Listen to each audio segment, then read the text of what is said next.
Hey everybody, Vic with Culinary Crew. Merry Christmas everybody.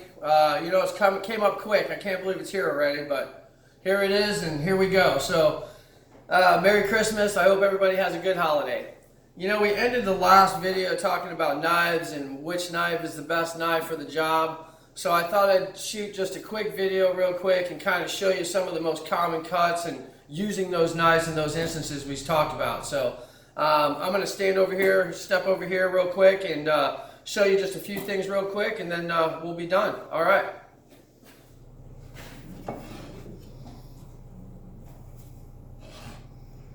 All right, so last time, if you remember, we had several knives.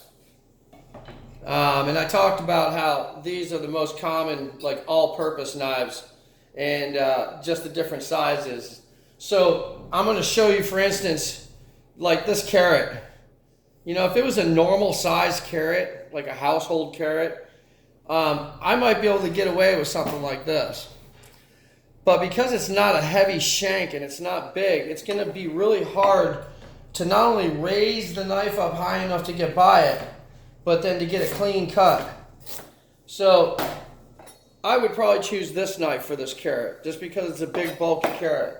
Because then you can get a nice slice and get some nice coins out of it. So this would be called a slice, okay? Another slice would be a mushroom. You could probably use this one. Because the mushroom's smaller, you don't need such a wide length or a heavy shank because it's an easy product to go through. So that'd be two types of slice with the utility all-around chef knives. Now, I could do the same thing with this. As I said, this is also kind of an all-around utility knife. It's not quite as accurate as this one.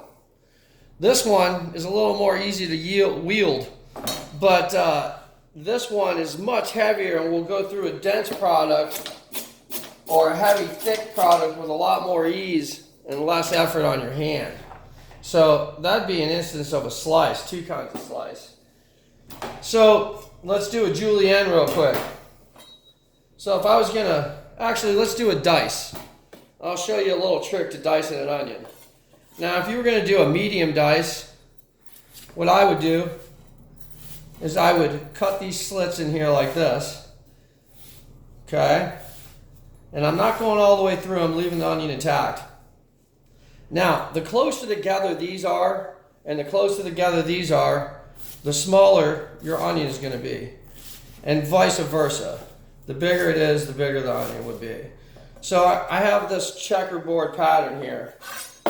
So now, I'm going to dice it, okay? So that's like a medium dice. Now let's say I make it a little shorter, and I get a little closer to the end. Then maybe we could get a fine dice. But you can quickly dice an onion. And if it's a little too big, you put your hand here and you use it as kind of a fulcrum, as a leverage. And you give it a nice chop, like that, to get it down to whatever size you need. For instance, in our meatballs here at Patelli, we like a really fine minced onion so that it cooks properly inside the meatball. But the red sauce, I like the onion a little bit bigger. Okay, so we've done a slice, we've done a dice. Now let's do a julienne. Let's julienne this red bell pepper here. All julienne is a fancy term for thin strips or slices. And it was actually French, and it was for soup made of long strips or lengths of vegetable. So a julienne is just a long, thin slice like that.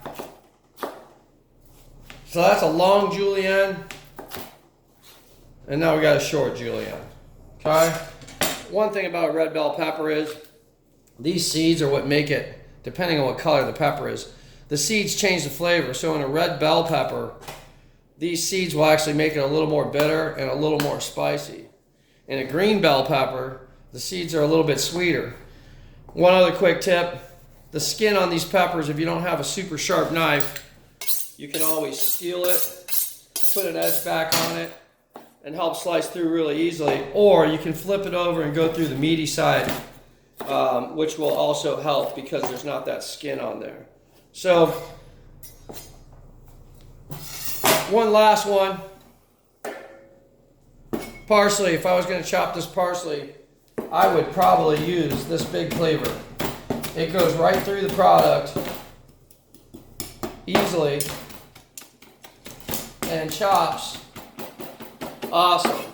Again, remember last video, this is probably the safest knife because of the distance from the cutting edge. So that was it, guys. Just a quick video, couple of tips and different kind of slices.